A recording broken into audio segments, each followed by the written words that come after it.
This is Lilith, and she's a little bit more active than our previous guest, even though she's older than our previous guest. She's about 5 to 6 years old.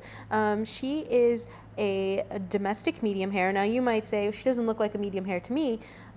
There's different types of medium hair. A lot of people think, oh, it's going to be the longer fur that kind of is floofy and stands up. Not always the case. Sometimes their fur is just longer and it still lays relatively flat like a short hair cat. You can usually tell more in their tail. The fur on their tail is definitely a little bit longer, sticks out a little bit more.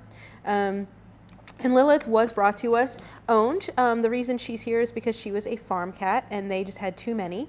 And so they brought her here to us so that we could rehome her. Now, a lot of people might be thinking, oh, this cat was outside before. Is it always going to be constantly trying to get out? Well, there are ways that you can manage that, and then after a while they get used to it.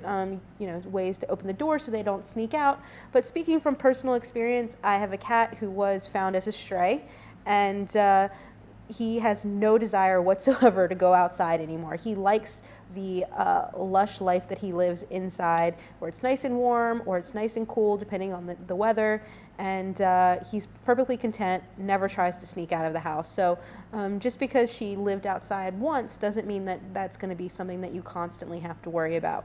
That being said, all of the cats and dogs that come from us are microchipped, so if she were to sneak out and someone were to find her, it would be more likely that she would be able to find her way home to you because of that microchip.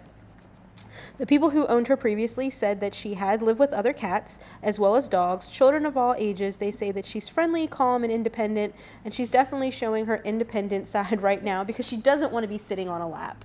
And a lot of cats, that's not what they're into. They don't want to be confined. They don't want to be held and sit on your lap. But when I was engaging her in her cage, she was very social.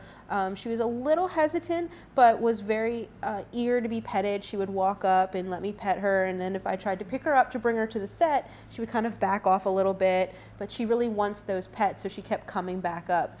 So it's just about respecting your pet's boundaries, making sure that you're giving them the love that they want and they're willing to accept, and you're also getting what you want from them as well. Lilith would be adopted for a fee of $77.50 if you were to adopt her from animal control.